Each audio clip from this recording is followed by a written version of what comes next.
3 லட்சம் கோடி எடப்பாடி பழனிசாமி 4 வருஷம் முதலமைச்சர் சுருட்டின பணம். டேய் அப்பா சாமி, களம் மாறி ஓடணுங்க, களம் மாறி நடிக்கணுங்க, எவனுமே இருக்க மாட்டான். எடப்பாடி பழனிசாமி கூட அவர் ஒரு இரும்பு மனிதர். என்ன இரும்பு? துருபிடிச்ச இரும்பா இல்ல அடிமை இரும்பா? அமித்ஷா பத்திரிகையில பேட்டி கொடுத்தார். 2026 தேசிய ஜனநாயக கூட்டணி தமிழ்நாட்டில் கூட்டணி ஆட்சி அமைக்கும், அதாவது பிஜேபி கூட்டணி ஆட்சி அமைக்கும்.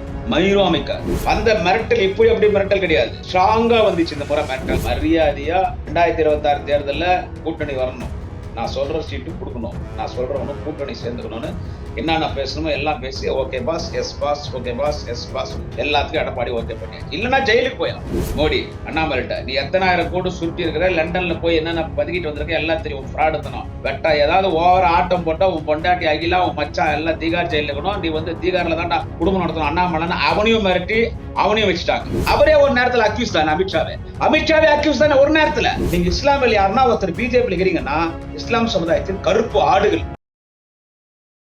கருப்பை புற்றுநோய் குறித்த சந்தேகங்களுக்கான தங்கம் ஹோப்பை இலவசமாய் அணுகுங்கள்.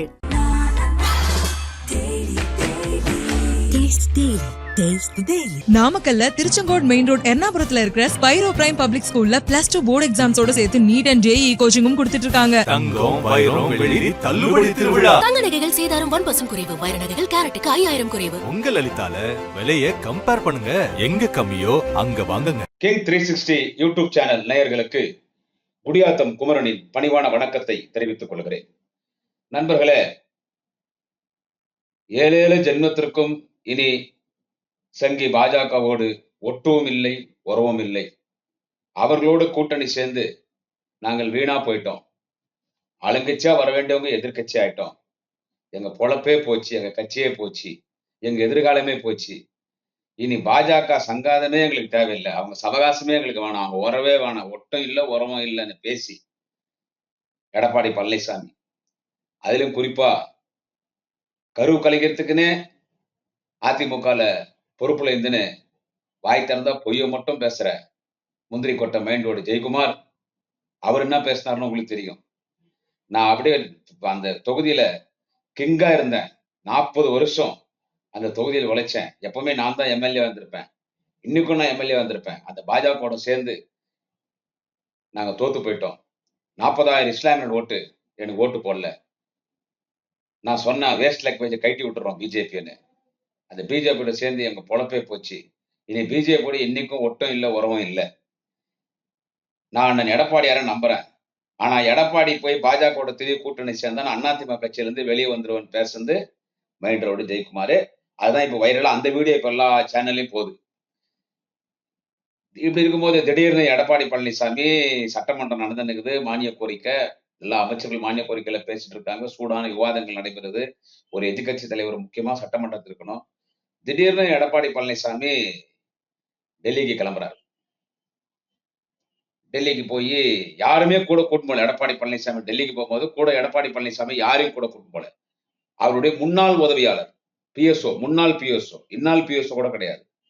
அவர் சிஆர்பிஎஃப்ல ஒர்க் பண்ணி அப்புறமா போலீஸ் டிபார்ட்மெண்ட் வந்தவர். ஹிந்தி நல்லா பேசுவார். சிஆர்பிஎஃப் ராணுவம் சொன்னா ஹிந்தி நல்லா பேசுவாங்க. அவரை கூட்டுன்னு டெல்லிக்கு போய் 10 விமான நிலையத்தை இறங்குறாரு. பத்திரிகையாளர்லாம் கேட்கறாங்க, என்னென்ன டெல்லிக்கு வந்திருக்கீங்க, என்ன விஷயம்? ஒண்ணும் இல்லை, யாரையும் சந்திக்க நான் வரலைங்க. நான் டெல்லிக்கு வந்திருக்கிறது என்னன்னு கேட்டீங்கன்னா, என்னுடைய கட்சி ஆபீஸ் பார்க்கலான்னு வந்திருக்கிறேன், வேற யாரையும் நான் சந்திக்க வரலன்னு எஸ்கேப் ஆகி வந்துட்டாரு. அப்புறமா ஒரு போட்டோ ஒண்ணு ஒரு ஆபீஸ்ல உட்காந்து மாதிரி நீங்க பார்த்துக்கலாம். இப்ப நான் பேசும்போது இந்த இனத்தினுடைய தலைவர், நிரந்தர முதல்வர் தளபதி, எங்க அண்ணன் துணை முதலமைச்சர் நாளைய தமிழகம் அண்ணன் உதயநிதி போட்டோ இருக்கு. எடப்பாடி அவங்க கட்சி ஆபீஸ்ல உட்கார்ந்து இருக்காரு. அவர் தலைக்கு நேரா போட்டோ எடப்பாடி பழனிசாமி போட்டோ இருந்துச்சு. எம்ஜிஆர் போட்டோவும் இல்ல, ஜெயலலிதா போட்டோவும் இல்ல. சரி, பெரிய தலைவர் இல்ல அவரு, ஆமா பெரிய தலைவர் அவரு. திடீர்னு பார்த்தா டிவியில பிளாஷ் நியூஸ் போகுது. அமித்ஷா, உள்துறை அமைச்சர் அமித்ஷா வீட்டில் எடப்பாடி பழனிசாமி இருக்கிறார். இதை உணர்ந்து இவர் என்னத்துக்கு டெல்லிக்கு போறாரு எடப்பாடி பழனிசாமி, யாரை போய் சந்திக்க போறாரு எடப்பாடி பழனிசாமின்னு எங்க தலைவர் தளபதிக்கு தெரியும் முன்கூட்டி. தலைவருக்கு தெரியாதா டெல்லியில என்ன நடக்குதுன்றது அடுத்த நிமிஷம் அவருக்கு ரிப்போர்ட் வந்துடும். அதனாலதான் சட்டமன்றத்தில் பேசும்போது மாண்புமிகு தமிழ்நாட்டின் முதலமைச்சர் தலைவர் தளபதி சொன்னாரு, எடப்பாடி எதிர்கட்சி தலைவர் எடப்பாடி பழனிசாமி டெல்லிக்கு போயிருக்காரு. அவர் டெல்லிக்கு போகும்போது அவர் யாரை சந்திக்க போறாருன்னு எனக்கு தெரியும். உள்துறை அமைச்சர் அமித்ஷா சந்திப்பாரு. சந்திக்கும் போது இந்த மும்மொழி கொள்கை பத்தி பேசுங்க, நமக்கு மும்மொழி கொள்கை வேணாம், இருமொழி கொள்கை தான் எங்களுக்கு தேவை. மும்மொழி கொள்கை நடைமுறைப்படுத்தாதீங்க. தேசிய கல்விக் கொள்கை எல்லாம் நமக்கு தேவையில்லை. நமக்கு எவ்வளவு நிதி அவங்க எல்லாம் கொடுக்கணும். சோ நம்மளுடைய கோரிக்கை எல்லாம் எதிர்க்கட்சி தலைவரா அங்கே அமித்ஷா கிட்ட இவர் போய் நம்ம கோரிக்கை எடுத்து வச்சு அதெல்லாம் நிறைவேற்றி கொடுக்கும்படி அமித்ஷாவிடம் கேட்கும்படி நான் எதிர்க்கட்சி எடப்பாடி பழனிசாமி கேட்டுக்கொள்கிறேன்னு சட்டமன்றத்துல பேசிட்டார். யாரு? நம்ம தலைவர் தளபதி பேசிட்டார். இவர் போனாரு, அமித்ஷா போய் எடப்பாடி பழனிசாமி பார்க்கிறார். போனது அமித்ஷா பாக்குறது எடப்பாடி பழனிசாமி. நீ யார ஊர் ஏமாத்துறீங்க? எடப்பாடி பழனிசாமி டெல்லிக்கு போனது எதுக்குன்னு கேட்டீங்கன்னா அமித்ஷாவை சந்திக்க தான் போனாரு. வந்த மிரட்டல் இப்படி அப்படி மிரட்டல் கிடையாது, ஸ்ட்ராங்கா வந்துச்சு இந்த முறை மிரட்டல். அவங்க பார்லிமெண்ட் எலெக்ஷன்ல எவ்வளவு கேட்டு பார்த்தாங்க, இருந்தாலும் பயந்துன்னு போல. ஆனா பயந்து தான் போல. என்ன சொல்றது, அப்பவே டெபாசிட் வாங்கல. என்ன பிஜேபியோட கூட்டணி போயிருந்தா பார்லிமெண்ட் எலெக்ஷன்ல இன்னும் கீழே போயிட்டு இருப்பாங்க. சரி, வேற வழி இல்லை. ஏன் போய் நீ பயந்துன்னு போய் அமித்ஷா பாக்குற? இப்போ ஏடிஎம்கே யார் கூடனா கூட்டணி போட்டோம், நீ ஏன் அவங்க கூட கூட்டணி போடணும் நம்ம கேட்கறது நம்ம ஒரு ஆள் இல்லை, நமக்கு அந்த அதிகாரமும் கிடையாது. ஆனா நீ பேசின பேச்செல்லாம் என்ன, நீயா இருந்தாலும் சரி, உன் கட்சிக்காரா இருந்தாலும் சரி, மனுஷனுக்கு நாக்குல நரம்பு இல்லைன்னு என்ன வேணாலும் பேசுறது இல்லை. அப்படி என்ன பயந்து போய் அமித்ஷா பாக்குறீங்க? அப்படின்னா நிர்பந்தம், பிஜேபியோட தான் கூட்டணி போய் ஆகணும்னு சொல்லி என்ன நிர்பந்தம்? ஆனா வந்த டோஸ் ஸ்ட்ராங்கான டோஸ். போய் அமித்ஷாவை பாக்குறியா இல்ல ஜெயிலுக்கு போறியா? அமித்ஷாவை பாக்குறியா இல்லன்னா எடப்பாடி ஜெயிலுக்கு போறியா? குடும்பத்தோட ஜெயிலுக்கு போனோம் போறியா? வேலுமணி ஜெயிலுக்கு போனோம், தங்கமணி ஜெயிலுக்கு போனோம், புதுக்கோட்டை விஜயபாஸ்கர் ஜெயிலுக்கு போனோம், 9 முன்னாள் மந்திரிங்க ஜெயிலுக்கு போனோம். ஏடிஎம்கே க்ளோஸ். யாரும் ஏடிஎம்கே நடத்துறதுக்கு யாருமே வெளியே இருக்க மாட்டீங்கல்ல. தீகார் ஜெயில ரொட்டி சாப்பிட்டு இருப்பீங்க. அங்க இருக்கிற அக்யூஸ்டும் கூட தீவிரவாதியும் கூட. நீங்க அதிமுக அனாதி ஆயிடுச்சுன்னா ஆட்டோமேட்டிக்கா சசிகலா, ஓபிஎஸ், டிடிவி தினகரன் கட்சி கேப்சர் ஆயிடும். மிஞ்சி போனா சின்னத்தை முடிக்கிடுவோம். அதிமுக காலி பெட்டா அவன் கதை முடிக்கிறேன்டான உடனே துண்டக்கானன் துணியக்கானன் டவுசர் லூஸ் ஆகி அண்ணன் எடப்பாடியார் பிடிச்சார் ஒரே ஓட்டம். அவர் டெல்லியை தங்கிய இடத்துக்கு இருந்து அமித்ஷா வீட்டுக்கு போறதுக்கு 3 கார் மாறுறாரு. எவ்வளோ தெரியாதான்? 3 உலகத்துடன் என்னத்துக்கு இருக்குது? 3 கார் மாறுறாராம். சினிமால எல்லாம் பாத்தீங்கன்னா வில்லனுக்கெல்லாம் கொலை பண்ணிட்டு போலீஸ் வீட்டு தப்பிக்கும் போது அப்படியே போயினே இந்த காரா மாறுவாங்க. அந்த மாதிரி நம்ம தமிழ்நாடு அரசியல் வில்லன் அண்ணன் எடப்பாடியார் கார்காரா மாதிரி அமித்ஷா வீட்டுக்குள்ள போட்டார். உடனே தகவல் வந்து அமித்ஷா வீட்டுக்கு போயிட்டாரு. அது என்ன திட்டுதானே, போக வேண்டியதானே. உள்துறை அமைச்சர், ஹோம் மினிஸ்டர் அவர். ஆஸ் அப்போசிஷன் பார்ட்டி லீடர் நீங்க போய் சந்திக்கலாம். அது யாரும் நீங்க ஏன் சந்திச்சீங்கன்னு யாரும் கேட்க போறது இல்லை. போன உடனே அமித்ஷா கிட்ட போயிட்டு வழக்கமா இப்படி குனிஞ்சு உக்காடுற மாதிரி, நம்ம என்ன இருந்தாலும் லேபர் தானே, அவங்க தான் நம்ம ஓனரு. எடப்பாடி போய் உக்காந்துக்கினாரு.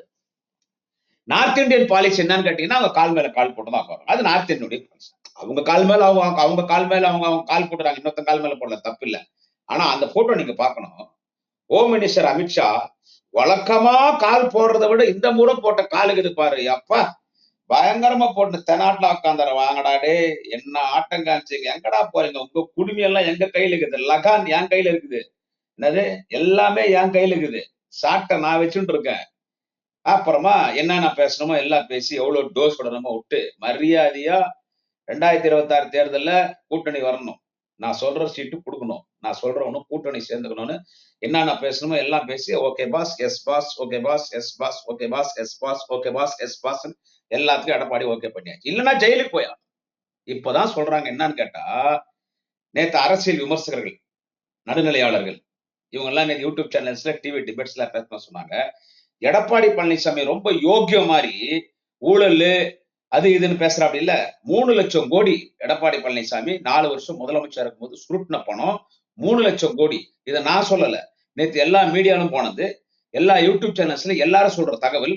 அதிமுகவுக்கு ஆதரவாக பேசுகிற ஊடகவியாளர்கள், அரசியல் விமர்சகர்கள், வழக்கறிஞர்கள், அவர்களோடு கூட்டணியில் இருக்கக்கூடியவர்கள், இவர்கள் சொல்லுகிற தகவல் மட்டும் 3 லட்சம் கோடி அந்த ஆள் சுட்டிருக்காரு. அவங்க சம்பந்திக்கு பிடபிள்யூடி ஐவேஸ் கான்ட்ராக்ட சொல்லி அது மட்டும் 1 லட்சம் கோடி முறைகேடு.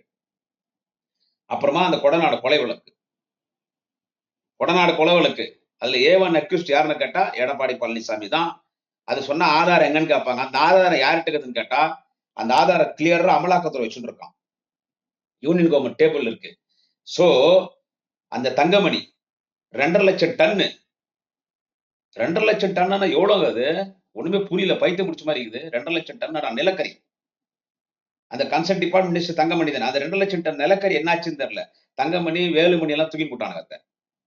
அது அந்த பணத்தை சேவ் பண்ணி ஆகணும். வேலுமணிக்கு எத்தனையோ 1000 கோடிக்கணக்கான சொத்து, வெளிநாட்டுல வந்து தீவு, அவங்களுக்கு இருக்கிற அந்த பிரைவேட் ஜெட்டு, அங்க பொள்ளாச்சி ஜெயராமன் அவன் பையன் அந்த சமூக வலைத்தளங்கள்ல, சோசியல் மீடியால ஸ்கூல்ல படிக்கிற +2 படிக்கிற அப்பாவி பெண்கள், கல்லூரியில படிக்கிற அப்பாவி இளம் பெண்கள் எல்லாம் ஃப்ரெண்ட் ஆக்கின்னு வர வச்சு, அவங்கள ஆபாசமா அவங்களுக்கு தெரியாம போட்டோ புடிச்சு, அவங்கள வலுக்கட்டாயமா அவங்கள பாலியல் பலாத்காரம் பண்ணி, ஒரு வீடியோ நம்ம ஒண்ணு பார்த்திருப்போமே, "அண்ணா விட்டுடுங்கண்ணா, விட்டுடுங்கண்ணா. நான் துணி அவுத்துறேண்ணா, துணி அவுத்துறேண்ணான்னு" ஒரு பொண்ணு கதறும், ஒரு சின்ன பொண்ணு.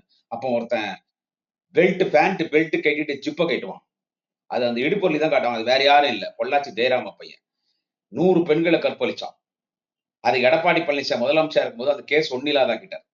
எல்லா பெண்கள் வீட்ல போய் மிரட்டி கம்ப்ளைண்ட் குடுத்தீன்னா, கதை முடிஞ்சு போச்சு. 2, 3 பெண்ணுங்க கூட செத்துட்டாங்க.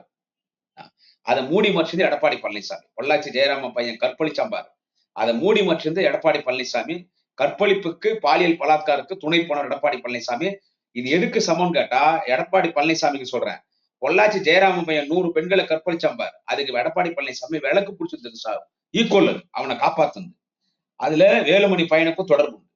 சோ இந்த டீடைல்ஸ் எல்லாம் எடுத்துட்டான். யாரு? அமலாக்கத்துறை அவன் எடுத்துட்டான். இது எல்லாம் வச்சு உங்கள லாக் பண்ணியாச்சு. 10 பேர் போறீங்க ஏடிஎம்கேல உள்ள. இது தெரிஞ்ச உடனே வேற வழி இல்ல. கட்சியும் போச்சு, நம்ம அரசியல் வாழ்க்கையே போச்சு. நம்ம தீகார் ஜெயில தான் இருக்கணும். வேற வழி இல்லன்னு தான் இந்த பிளாக்மெயிலுக்கு மிரட்டல் பயந்து போய் தான் எடப்பாடி பழனிசாமி ஒரே ஓட்டம் ஓடுனது. அடுத்து பிரைவேட் ஜெட்ல இங்க இருக்கிற வேலுமணி, தங்கமணி, சி.வி. சண்முகம், உதயகுமார் அவங்க இவங்க யாரா இருக்கிறாங்களோ இவங்க எல்லாம் கூட தம்பிதுரை எல்லாம் போயாச்சு. போய் லைனா உட்கார்ந்துருந்தாங்க. பாத்தீங்களா எப்படி உட்கார்ந்துருந்தாங்கன்னு? எல்லாம் இந்த கை இப்படி வச்சுன்னு உட்கார்ந்துருந்தாங்க எல்லாம். இப்படி உட்கார்ந்துருந்தாங்க எல்லாரும். இப்படி உட்கார்றவங்க இப்படி இத முடிக்கினாங்க இப்படி உட்கார்ந்துருந்தாங்க எல்லாம். இப்படியே உட்கார்ந்து எல்லாம் முடிஞ்சுட்டாங்க. இப்ப லேபர்ஸ் ஓனர் அப்படிதான் உட்கார முடியும். எல்லாம் கொத்தடிமைங்க தானே. எல்லாம் bonded labours for BJP, bonded labours for Modi and Amit Shah. அப்புறமா அமித்ஷா எப்படியெல்லாம் அவங்கள வந்து தட்டன் பண்ணணுமோ, எப்படியெல்லாம் பிளாக்மெயில் பண்ணணுமோ, எவ்வளவு மிரட்டணுமோ மிரட்டி, நாங்க சொல்றதுதான் நீ கேட்கணும். நீ வேணா அதிமுகவுக்கு பொதுச் செயலரா இருக்கலாம். ஆனா ரிமோட் என்கிட்ட இருக்குது. இந்த படையப்பா படத்துல சூப்பர் ஸ்டார் ரஜினிகாந்த் செந்தில் ஒரு காமெடி வருங்கண்ணே. அது என்னன்னு கேட்டீங்கன்னா, செந்திலுக்கு பொண்ணு பார்க்கறதுக்கு போவாங்க. அவர் நல்ல கோட்டு சூட் எல்லாம் போட்டுட்டு செந்தில் நடந்து போயிட்டு இருக்கும்போது, இவரும் வருவார் கூட. ரஜினி சார் வந்துட்டு இருப்பார். அப்ப செந்தில் வந்து சாக்கடையில விழுந்துருவார். துணி எல்லாம் அழுக்காயிடும். அப்போ ரஜினி துணியை கழட்டி செந்திலுக்கு போட்டுருவாங்க. செந்தில் அழுக்கு துணியை எடுத்து ரஜினி போட்டுக்குவாங்க. அப்ப போயினே இருக்கும்போது, யாரு இதுல மாப்பிள்ளை? பொண்ணு பார்க்க போறீங்களே, யாரு இதுல மாப்பிள்ளை? இவரான்னும் போது, அப்ப ரஜினி சொல்லுவார், மாப்பிள்ளை இவர்தான். ஆனா அவர் போட்டிருக்கிற சட்டை எந்தன்னுவார். அந்த மாதிரி அதிமுக பொதுச் செயலர் வேணா எடப்பாடி பழனிசாமி இருக்கலாம். ஆனா ரிமோட் யார்கிட்ட கேட்டா அமித்ஷா கிட்ட. இது ஒரு பொழப்பா? நான் வந்து டெல்லியில வந்து என் கட்சி அலுவலகத்தை பார்க்க போறேன்னு சொல்லி போய் அமித்ஷா பார்த்துட்டு எல்லாம் பேசி அடிமை கூடாரம் அவங்க சொல்றதுக்கெல்லாம் கேட்டுக்கின்னு, உனக்கு என்ன இப்போ ஓபிஎஸ், பன்னீர்செல்வம், டிடிவி தினகரன், சசிகலா தானே பிரச்சனை, விட்டுடு, அதை நாங்க பார்த்துக்கிறோம். நாங்க எங்க கூட உங்களுக்கு சீட்டு கொடுத்துக்கிறோம். என்ன சொல்றது? இனி பிஜேபியோட நீ பாரதிய ஜனதா இருக்கிற பல்வேறு அணிகளில் இனி ஏடிஎம்கே ஒரு அணி. அவ்வளவுதான். அப்படிதான் இருக்கணும். சொல்றது கேட்கல, பட் அவங்க கதை காலி அண்ணியாச்சு. ஓகே பாஸ், நீங்க சொல்றது நான் கேட்டுக்கிறேன்னு சொல்லி அடிமை கூடாரம் அங்கிருந்து கிளம்பி வந்துருச்சு. அங்கிருந்து அடிமை கூடாரம் கிளம்பி வந்து, ஏன்னா உள்ள போய் அவனுமே கிளம்பி வந்தாச்சு. அண்ணாமலையை நாங்க பாத்துக்கிறோம். அண்ணாமலைக்கு செக் வச்சுட்டாங்க தெரியல. அண்ணாமலை மச்சான் அவன் யாரு, சுரேஷன் அவன் பேரு. அவன் வீட்டுக்கு அவன் ஆபீஸ் ரைடு போயிட்டாங்க. அண்ணாமலை பொண்டாட்டி அகில ஆபீஸ்க்கு ரைடு போயாச்சு. கூப்பிட்டு சொல்லிட்டாரு அமித்ஷா, மோடி அண்ணாமலைட்ட, நீ எத்தனாயிரம் கோடி சுருட்டி இருக்கிற, லண்டன்ல போய் என்னென்ன பதுக்கிட்டு வந்திருக்க எல்லாம் தெரியும். ஃப்ராடுத்தனம் பெட்டா ஏதாவது ஓவர ஆட்டம் போட்டா உன் பொண்டாட்டி அகிலா உன் மச்சான் எல்லாம் தீகார் ஜெயில இருக்கணும். நீ வந்து தீகார்ல தான்டா குடும்பம் நடத்தணும் அண்ணாமலைன்னு அவனையும் மிரட்டி அவனையும் வச்சுட்டாங்க. இனி நீ ஏடிஎம் கிட்ட சண்டைக்கு போகக்கூடாது, அவன் உங்ககிட்ட சண்டைக்கு வர மாட்டான். எல்லாம் பேசிட்டு இப்படி எடப்பாடி பழனிசாமி கிளம்பி தமிழ்நாடு வந்தோடனே இவன் இந்த அண்ணாமலை இருக்கா பாருங்க, இந்த லூசு ஃப்ராடு பையன், டூப் போலீஸ், லஞ்ச போலீஸ், என்ன சொல்றது, இவனை போன் அடிச்சுட்டே கிளம்பிடா டெல்லிக்குட்டாங்க. உடனே அவன் டெல்லிக்கு போயிட்டான். அவன் டெல்லியில போய் விமான நிலையத்தில் இறங்கினா பத்திரிகையாளர்லாம் ஓடி வராங்க அவன்கிட்ட பேட்டி எடுக்கிறது. யார்கிட்ட? அண்ணாமலைகிட்ட. உடனே அவன் அண்ணாமலை என்ன சொல்றான், please don't disturb me. Tomorrow I will meet the press. Now I am very business. Now I am very busy. I'm having very big, very important meeting in Delhi, party meeting. So I should go for my meeting. Please. Sister, please don't disturb me. Tomorrow morning, definitely, while I return for Chennai, tomorrow, definitely, I will meet you all and I will give press meet. Please ஓடிவிடா. நாளைக்கு நான் பாத்துக்கிறேன்னு சொல்லிட்டு. இப்ப அவங்க போய் என்ன பேசிட்டு இருக்கான்னு தெரியல. இப்ப நான் கிங் 360ல பேசிட்டு இருக்கிற இந்த டைம்ல இது பிராட்காஸ்ட் ஆர்மா வேணா சந்திச்ச செய்திகள் வெளியே வரலாம். அதை நாளைக்கு நான் பேசுறேன். அவனை கூப்பிட்டு என்ன சொல்ல போறாங்க? எடப்பாடியை மிரட்டின மாதிரி அவனுக்கு லெஃப்ட் ரைட் வாங்கி 2 அடி விட்டாலும் விடுவாங்க. அந்த புரிய பரதேசி கண்டவனுக்கு வந்தவன் அண்ணாமலையை என்ன சொல்றது? பட் அங்க போய் சண்டை போடக்கூடாது. அங்க போய் அவங்கள்ட்ட கரெக்ட் ஆகணும், அவங்ககிட்ட கரெக்டா இருப்பாங்கன்னு இப்படி பிளாக்மெயில் பண்ணி இந்த அமலாக்கத்துறை இந்த இடி ஐடி கையில் வச்சு என்னென்ன பண்றான் பார்த்தா பிஜேபி காரணங்க. டேய், நான் என்ன கேக்குறேன், திமுக பத்தி குறை சொல்றது உங்களுக்கு என்ன தகுதி இருக்குது? லஞ்சம் ஊழலா? ஊழலின் ஊற்றுக்கண் எடப்பாடி பழனிசாமி. ஊழலின் ஊற்றுக்கண் எடப்பாடி பழனிசாமி 3 லட்சம் கோடி ஊழல் பண்ணிக்கிற, சம்பந்திக்கு 1 லட்சம் கோடி டெண்டர் கொடுத்து அதுல எவ்வளவு முறைகேடு கொலை பண்ணிருக்கிற திமுக பத்தி கொலை பேசுறது உனக்கு யோகிதை இருக்குதா? அதாவது பெண்களுக்கு பாதுகாப்பு இல்ல, பாலியல் பலாத்காரம் சொல்றதுக்கு எடப்பாடி பழனிசாமி உனக்கு யோகிதை இருக்குதா? பாலியல் பலாத்காரத்திற்கு துணை போனது எடப்பாடி பழனிசாமி. பொள்ளாச்சி ஜெயராமன் பையன் கற்பழிச்சானே 100க்கும் மேற்பட்ட பெண்கள், அவனை அந்த வழக்கிலிருந்து காப்பாற்றி பொள்ளாச்சி ஜெயராமனுடைய மகன் பாலியல் பலாத்காரம் செய்வதற்கு உடந்தையாக இருந்தது எடப்பாடி பழனிசாமி. விளக்கு பிடிச்ச நான் தான் சொல்றேன். அப்புறமா பெண்களுக்கு பாதுகாப்பு இல்லை திமுக ஆட்சி என்று சொல்வதற்கு எடப்பாடி பழனிசாமி உனக்கு என்ன தகுதி இருக்கிறது? சட்ட ஒழுங்கு சரியில்லை என்று தமிழ்நாட்டில் சொல்வதற்கு உனக்கு என்ன தகுதி இருக்கிறது? அது யார்கிட்ட போய் சொல்ற? ஹோம் மினிஸ்டர் அமித்ஷா கிட்ட. அவரே ஒரு நேரத்துல அக்யூஸ் தானே, அமித்ஷாவே அக்யூஸ் தானே ஒரு நேரத்துல. இப்போ அவர் ஹோம் மினிஸ்டர். போலி என்கவுண்டர் வழக்கில் கையில விலங்கு போடப்பட்டு கைது செய்யப்பட்டு நீதிமன்றத்திற்கு அழைத்து சென்றாரா இல்லையா? இன்றைக்கு கூட அந்த புகைப்படங்கள் காணொலிகள் சமூக வலைத்தளங்களில் உலா வந்து கொண்டிருக்கிறது வைரலாக. யாரை பத்தி போய் யாரை குறை சொல்றீங்க? உன்னை எடப்பாடி கிட்ட கேக்குறாங்க, என்னத்து நீங்க டெல்லிக்கு போனீங்க? நான் தான் எல்லா சமாச்சாரம் நடந்துன்னு சொல்லிட்டேன். இல்ல, தமிழ்நாட்டுல பல பிரச்சனை இருக்கு. இந்த மும்மொழி கொள்கை பிரச்சனை, இந்த தேசிய கல்விக் கொள்கை பிரச்சனை, நமக்கு நிதி கொடுக்கணும், இதெல்லாம் கொடுக்கணும்னு போய் நான் உள்துறை அமைச்சர் சந்திச்சு பேசினேன். வேற எதுவும் இல்ல. டே அப்பா சாமி, உங்கள மாதிரி ஓழணுங்கோ, உங்கள மாதிரி நடிகனுங்கோ எவனுமே இருக்க மாட்டான். கேட்கிறவன் கேனையன்னு சொன்னா கேஆர் விஜயா கொண்டியில கேடிவி தெரியும் சொல்லுவாங்களாம். என்னது? கேட்கிறவன் கேனையன் தான் கேஆர் விஜயா கொண்டியில கேடிவி சொல்லுவாங்களாம். நான் மக்கள் பிரச்சனை பேச போய் அவன் மிரட்டி உன்னை பிளாக்மெயில் பண்ணி கூட்டு கொலை பண்ணிக்கிற, ஊழல் பண்ணிக்கிற, திருடிக்கிற வேலுமணி, தங்கமணி, அவன் வீரமணி ஒருத்தங்க ஜோலார்பேட்டை நாட்ராம்பள்ளியில பெரிய திருடா இருக்கிறது. யாரகிரி மலையா அந்த அதுதான் ஜோலார்பேட்டை வேலூர் மாவட்டம், ஒன்றுபட்ட வேலூர் மாவட்டம், இன்னைக்கு திருப்பத்தூர் மாவட்டம். வேலகிரி மலையே வீரமணி. இது ஸ்டார் ஹோட்டல் ஓசூர் பெங்களூர்ல 10,000 கோடி சொத்து கொள்ளையடிச்சிருக்கான் வீரமணி. ஜோலார்பேட்டில் பெரிய திருடன். சோ இவங்களுடைய ஃபைல் எல்லாம் எங்க இருக்குதுன்னு கேட்டா எல்லாம் மோடி கிட்ட இருக்குது. அமித்ஷா அந்த டிபார்ட்மெண்ட் அமித்ஷா கிட்ட இருக்குது. மிரட்டி நாங்க சொல்றதை கேட்டோன்னு மிரட்டி அமைச்சுக்கிறோம். உடனே நான் மக்கள் பிரச்சனை பேசினேன். ஆனா நம்முடைய தலைவர் தளபதி, அதான் கலைஞருடைய மகன் தலைவர் கலைஞர் இதயத்தை இரவலாக பெற்றிருக்கிற வாழும் பெரியார், வாழும் மன்னா, வாழும் கலைஞர், நம்முடைய தேச தலைவர் தளபதி என்பதை அவர் எங்க நிரூபிக்கிறான்னா இன்னைக்கு சட்டமன்றத்தை ரெக்கார்ட் பண்றார். நமது எதிர்கட்சி தலைவர் எடப்பாடி பழனிசாமி போய் அமித்ஷா மீட் பண்ண போனாரு. அவர் அமித்ஷா உள்துறை அமைச்சர் திரு அமித்ஷா அவர்களதான் பார்க்க போறாருன்னு எனக்கு தெரியும். அதனாலதான் தமிழ்நாட்டுக்கிற பிரச்சனை குறித்து நீங்கள் அவரிடத்தில் பேச வேண்டும். மும்மொழி கொள்கை குறித்து நீங்கள் பேச வேண்டும். தேசிய கல்விக் கொள்கை குறித்து பேச வேண்டும். நமக்கு வர வேண்டிய நிதி, அரசாங்கத்திற்கு வர வேண்டிய நிதி அவர்கள் தராமல் இருக்கிறார்கள், அதை நிதி தர வேண்டும் என்று நீங்கள் வலியுறுத்த வேண்டும் என்று நான் கேட்டுக்கொண்டேன். அதன் அடிப்படையிலே அவர் அங்கே தமிழ்நாட்டின் பிரச்சனை குறித்து அமித்ஷா இடத்துல பேசியதாக விமான நிலையத்தில் பேட்டி தந்திருக்கிறார். எனவே அரசாங்கத்தின் சார்பில் அவருக்கு நான் நன்றி தெரிவித்துக் கொள்ளுகிறேன் என்றார். இங்கதான் தலைவர் நன்றி தெரிவித்துக் கொள்கிறேன். இன்னும் இருக்கிற பிரச்சனை எல்லாம் நீங்க போய் அமித்ஷா கிட்ட பேசி எல்லா பிரச்சனையும் நீங்க தீர்த்து வைக்கணும்னு உங்களை கேட்டுக்கிறேன். இதை எதுவும் அவர் கிரிட்டிசைஸ் பண்ணல. நான் சொன்னேன் சட்டமன்றத்தில் அமித்ஷா கிட்ட பேசும்போது நான் சொன்னேன், சோ என் பேச்சுக்கு மதிப்பளிச்சு அமித்ஷா கிட்ட பேசுறீங்க நன்றி என்றார். அதுதான் கலைஞருடைய மகன். அப்படியே பிளேட்டை மாத்திரம். அந்த உதயகுமார் இருக்காருல்ல, பெரிய அறிவுஜீவி அவர். உதயகுமார் பெரிய அறிவாளி அவர். அவர் மாதிரி அவரு சசிகலாக்கு அப்படியே தவழ்ந்துன்னு போய் வணக்கம் பண்ணுவார். எப்படி டேபிள் கீழே போய் எடப்பாடி பழனிசாமி சசிகலா காலில் விழுந்தாரோ அதை விட இன்னும் சசிகலா பார்த்தா அப்படி தவழ்ந்து போவார் உதயகுமார். அவர் சொல்றாரு, எடப்பாடி எந்த முடிவெடுத்தாலும் அது நாட்டு மக்களுக்கு நல்லதா தான் இருக்கும். சர்தார் வல்லபாய் பட்டேல் எப்படி இந்திய நாட்டினுடைய ஒரு இரும்பு மனிதரோ அந்த மாதிரி அமித்ஷாவும் இரும்பு மனிதர். அந்த மாதிரி ஒரு இரும்பு மனிதர் யாருன்னு கேட்டா நம்முடைய எடப்பாடி பழனிசாமி ஒரு இரும்பு மனிதர். யாரு? எடப்பாடி பழனிசாமி சர்தார் வல்லபாய் பட்டேல் மாதிரி, அமித்ஷா மாதிரி, எங்களுடைய எடப்பாடி பழனிசாமி 7 கோடி மக்களுடைய நம்பிக்கை நட்சத்திரம் எடப்பாடி பழனிசாமி. எடப்பாடி பழனிசாமி கூட அவர் ஒரு இரும்பு மனிதர். என்ன இரும்பு? துருபிடிச்ச இரும்பா இல்ல அடிமை இரும்பா? எடப்பாடி இரும்பு மனிதரா? சிரிப்பு வருது மிஸ்டர் உதயகுமார். எடப்பாடி இரும்பு மனிதர். இன்னைக்கு அவர் சங்கி பசங்களுக்கு ஜட்டி பாடி ஆயிட்டாரு. அட்ட பாடி, டெட் பாடி. தமிழ்நாடு மானமே போதியா?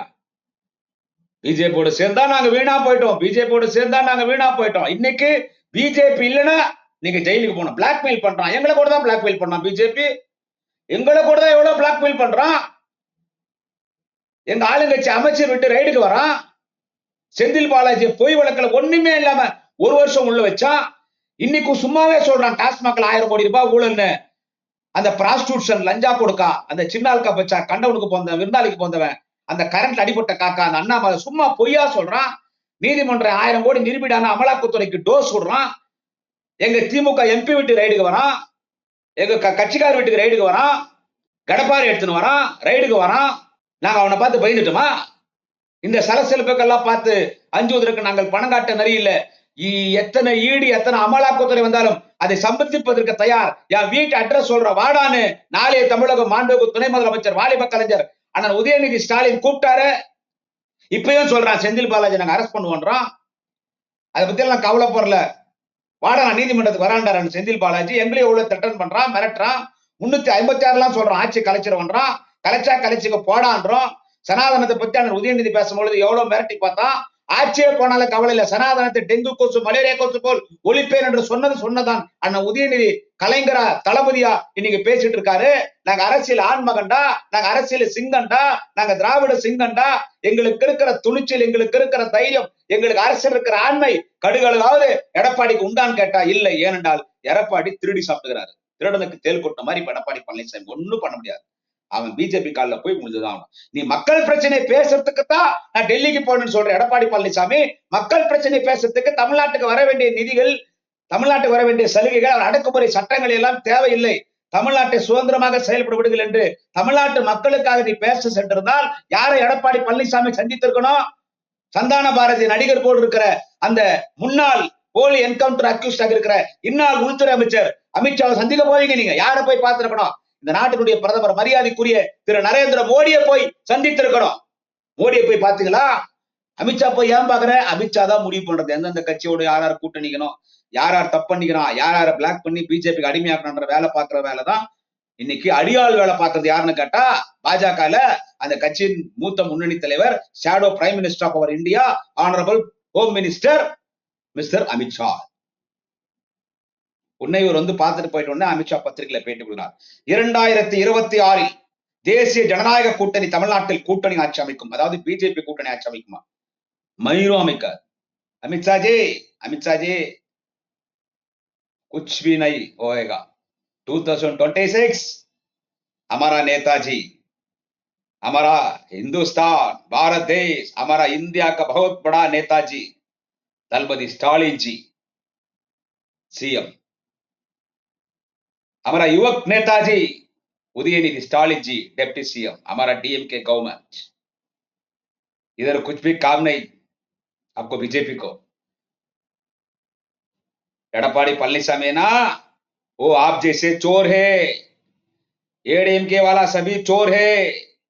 इधर तमिलनाडु में बीजेपी आपका अन्नामले है ना, वो चिन्नाल का बच्चा, वो तो फ्रॉड है. इधर आपका बीजेपी अलायंस को हमारा तमिलनाडु में कोई भी आपको वोट नहीं डालेगा. देखो 2026 में डीएमके गवर्नमेंट फॉर्म करेगा. इधर कुछ भी काम नहीं होएगा.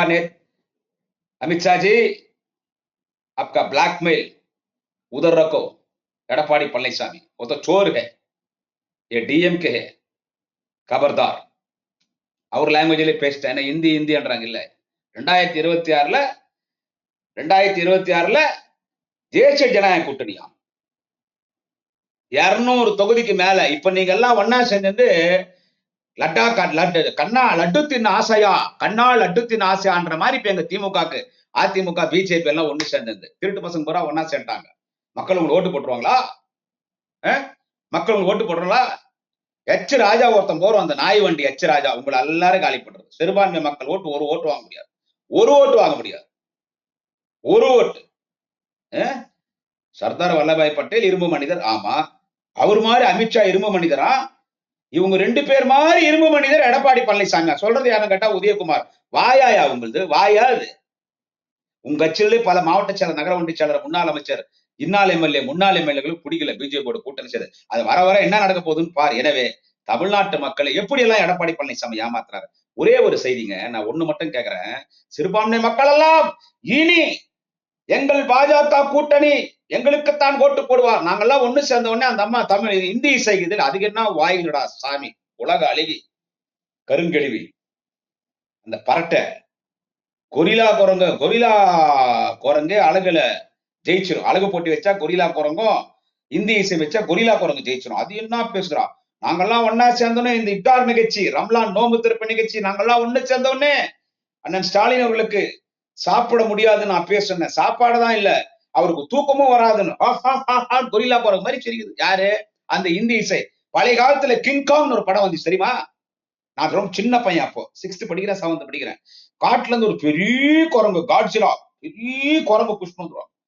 அது கோவம் வந்தா சிரிக்கும், கத்தும், அந்த கொரில்லா குரங்கு வாய் திறக்கும். அலிபாபா 42 திருடர்கள் படத்துல அந்த திருடன் அந்த கொகையில போய் அண்டாக்கா கசம் அபுக்கா உசும் திறந்து விட சீசன்னா அந்த கொகை தர்ற மாதிரி அந்த இந்தி இசை தாமரை மலர்ந்தே மலரும், கூவம் ஆற்று தாமரை மலர்ந்தே மலரும், சாக்கடையில் தாமரை மலர்ந்தே மலரும். அண்ணன் ஸ்டாலின் அவ்வளவுதான், அவன் கதை முடி. திமுக இல்ல, இனி பாஜக அந்த பட்டத்தில் சேர்ந்த பைத்தி காட்சி பேசுத என்ன? அது 2 மாநில கவர்னர் தரங்கிட்டு பேசுது. இந்த நோம்பு இப்தார் நிகழ்ச்சிக்கு இஸ்லாமியர்கள் நாங்கெல்லாம் ஒண்ணு சேர்ந்தோம், அதிமுக பாஜக, இனி இஸ்லாமியர்கள் எங்களுக்கு ஓட்டு போடுவாங்கன்னு தமிழிசை பேசுத. அந்த பாட்டாளி மக்களுக்கு சில வக்கீல் ஒருத்தங்கிறான் பாலுன்னு சொல்லி, வீணா போனவன், அவன் டாக்டர் ஐயா சொல்லி அனுப்பிச்சாரான், நீ போய் அதுல கலந்துக்கோ, திமுக விமர்சனம் பண்ணு, பிஜேபி எப்படி நோம்பு திறப்பு நிகழ்ச்சி நடத்தலான்னு முதலமைச்சர் விமர்சனம் பண்றாரு, எல்லாம் விமர்சனம் பண்றாங்க, நீ போய் ஆதரவாருன்னு ரொம்ப யோகிய டாக்டர் ராமதாஸ், அன்புமணி ராமதாஸ், அவனுக்கு 2 பேர் இவன் அனுப்புறாங்க, இந்த வக்கீல் பாலு. இவன் அங்க வந்து அப்படியே பேசுறான். நான் ஒன்னே ஒண்ணு மட்டும் இந்த பதிவுல வந்து கேட்டுக்கிறேன். இஸ்லாமியர்களை, நான் நபிகள் வழியில் வந்த இஸ்லாமியர்களை, கண்ணியத்துக்குரிய இஸ்லாமிகள், எங்கள் தொப்பில் கொடி ஒருவர்கள் இஸ்லாமியில ஒண்ணு மட்டும் கேட்கிறேன். எங்க பிஜேபி காரனை கூப்பிடலாமா? நோம்பு திறப்பு நிகழ்ச்சிக்கு, ரம்லான் நிகழ்ச்சி கூப்பிடலாமா? அவன் கூப்பிட்டா நீங்க இஸ்லாமியர்கள் போலாமா? எங்க இஸ்லாமியருடைய ஜென்ம விரோதி யாருன்னு கேட்டா பிஜேபிங்க. அந்த நாய் வண்டி, அந்த எச்ச ராஜா என்ன பேசுறான்? திருப்பரங்குன்றத்துல போயிட்டு தர்காவை இடிக்கணும்ன்றான், இடிச்சு ஆகணும் நிக்கிறாங்க, தர்காவை இடிச்சு ஆகணும் நிக்கிறான். அந்த பிஜேபி கட்சி இஸ்லாமியர்கள் போலாமா? அவனுங்களை கூப்பிடலாமா? பாபர் மசூதி இடிச்சது யாருங்க? நீதிமன்றம் தீர்ப்பு கொடுத்துருக்கலாம். பிஜேபி, இந்து முன்னணி, RSS வந்து பாபர் மசூதியை இடிக்கலன்னு தீர்ப்பு கொடுக்கல. அவங்க அந்த இடத்துல ராமர் கோயில் இருந்துச்சு, அதனால ராமர் கோயில் கட்டிட்டு தான் தீர்ப்பு கொடுத்தாங்க. அதுக்குள்ள நான் போனா கண்டம் ஆஃப் த கோர்ட் ஆயிடும். பாபர் மசூதி இடிச்சது யார்? எங்கள் தொப்பில் குடி உறவுகள், கண்ணியத்துக்குரிய இஸ்லாமியர்களை கேட்டுக்கொள்கிறேன், பாபர் மசூதியை இடிச்சது யார்? பிஜேபி. அன்னைக்கு அத்வானி தலைமையில பிஜேபி தான் பாபர் மசூதியை இடிச்சிச்சு. பாபர் மசூதி இடிச்சது பிஜேபி. பிஜேபி கூட இருந்த இந்து முன்னணி, RSS, பஜ்ரங், பல இந்து அமைப்புகள். நானும் இந்து தான், இந்துன்னு சொல்றதை நான் பெருமானா அவனுங்க மாதிரி மதவாத இந்து கிடையாது. நம்ம வந்து திமுக, திராவிட இந்து, திராவிட ஆன்மீகவாதி. செருப்பு கால் போட்டு மசூதி மேல ஏறி தரமட்ட ஆக்கினானுங்களே, அவனுங்களை கூப்பிடலாமா? அவன் நிகழ்ச்சி நீங்க போய் கலந்துக்கலாமா? நான் இஸ்லாமில கேட்கிறேன். அவன் பொறுக்கி பரதேஷ் பையன், அவனை கூப்பிடலாமா? எச் ராஜா வந்தானா? நாய் வண்டி ராஜா வந்தானா? வரமாட்டான். அவனை கூப்பிடலாமா? நீங்க நோம்பு திறப்பு நிகழ்ச்சி கூப்பிடலாமாங்க? நீங்க இஸ்லாமில் யாருன்னா ஒருத்தர் பிஜேபி இருக்கிறீங்கன்னா, இஸ்லாம் சமுதாயத்தின் கருப்பு ஆடுகள், எந்த மரியாதைக்குரிய கண்ணியத்துக்குரிய இஸ்லாமியர்கள் நீங்க பிஜேபியில போய் பொறுப்புலையோ, பிஜேபியில இருந்து பிஜேபி கொடி தூக்குனீங்கன்னா, அவங்க கூட சேர்ந்து நீ பிஜேபி கொடி தூக்குனா, எந்த இஸ்லாமியராக இருந்தாலும் பிஜேபியில் போய் நீங்கள் பணியாற்றினால் இஸ்லாம் சமுதாயத்தின் ஒரு கருப்பாடுகள்.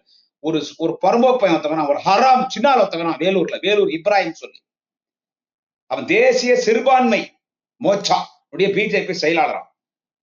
அவனை இஸ்லாமியர்கள் அடிச்சு துரத்துறாங்க, அவனை பள்ளிவாசல்ல சேர்க்கறது. அவனும் எச் ராஜா கூட போய், நாய் வண்டி ராஜா கூட போய் சேர்ந்து அந்த திருப்பரங்குன்ற மலையில மேல இருக்கிற தர்காவை இடிக்கணும்னு பேசினவன் தான் அந்த இப்ராஹிம் என்றவன்.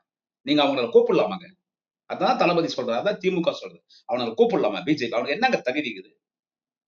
நோம்பு திறப்பு ரம்ஜான் நிகழ்ச்சியில பிஜேபி கார கலந்துக்கிறதுல என்ன தகுதி இருக்கிறது கண்ணியத்துக்குரிய இஸ்லாமியர்களை கேட்டு இஸ்லாம் சமுதாயத்தினுடைய பாதுகாப்பாளர் திமுக முத்தமிழர்கள் டாக்டர் கலைஞர், தமிழகத்தின் நிரந்தர முதல்வர் தலைவர் தளபதி ஸ்டாலின், நாளைய தமிழகம் துணை முதலமைச்சர் வாலிப கலைஞர் அண்ணன் உதயநிதி ஸ்டாலின், திமுக தொண்டர் நாங்க தான்.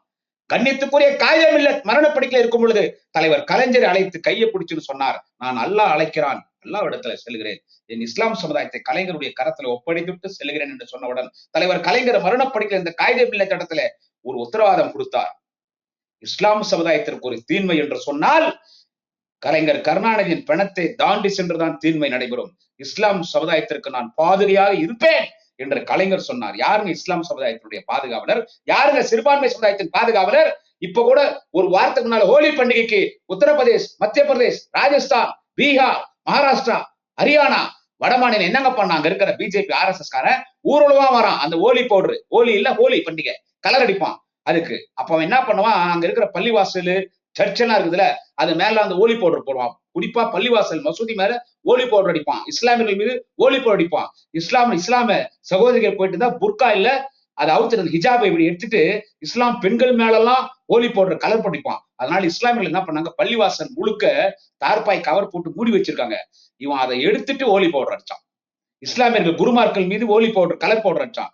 இஸ்லாமிய பெண்கள் மீது கலர் போடுறது எவ்வளவு அக்கிரமம் பண்றான். மசூதி மீது கலர் பவுடர் அடிக்கிறான். கவர் போட்டு தார்பாய் போட்டு மூடி வச்சிருந்தா கூட அவனை போய் கூப்பிடலாமா? பிஜேபி காரனை கூப்பிடலாமா? இஸ்லாமியர்களும் கூப்பிடலாமா? அந்த இந்தி இசை வாய்க்கையே பேசுது, அந்த குரிலா போறது வாய்க்கையே பேசுது அந்த மொபைல. இனி இஸ்லாமியர்கள் நாங்க ஒன்னாயிட்டு இஸ்லாமியர்களுடைய பாதுகாவலர் மோடியா? யோ வாயில நல்லா உரையாடுங்க, ஒரு பிரதமர் இருக்கிறாரு, நீ ஒரு பொம்பளையாவா இருக்கிற.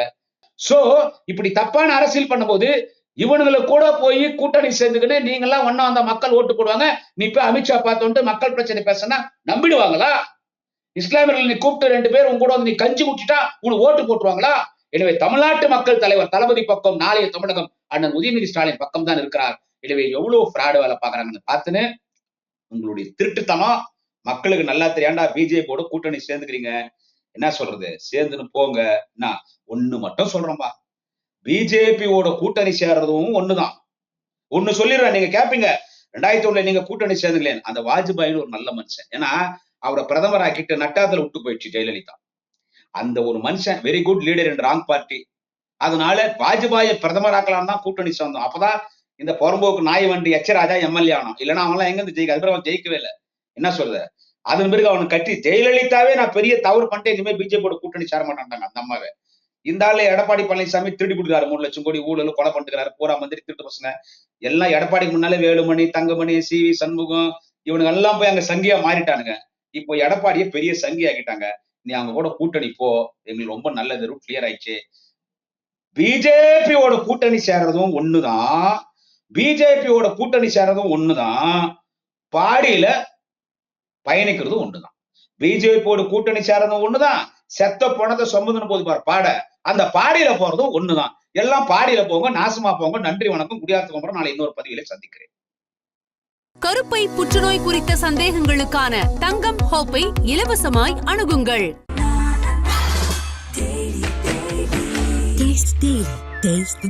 நாமக்கல்ல திருச்செங்கோடு மெயின் ரோட் எர்ணாபுரத்துல இருக்கிற ஸ்பைரோ பிரைம் பப்ளிக் ஸ்கூல்ல +2 போர்டு எக்ஸாம்ஸோட சேர்த்து நீட் அண்ட் JEE கோச்சிங்கும் கொடுத்துட்டு இருக்காங்க. தங்கம், வைரம், வெள்ளி தள்ளுபடி திருவிழா. தங்க நகைகள் சேதாரம் 1% குறைவு, வைர நகைகள் கேரட்டுக்கு 5000 குறைவு. உங்க லலிதால விலைய கம்பேர் பண்ணுங்க, எங்க கம்மியோ அங்க வாங்குங்க.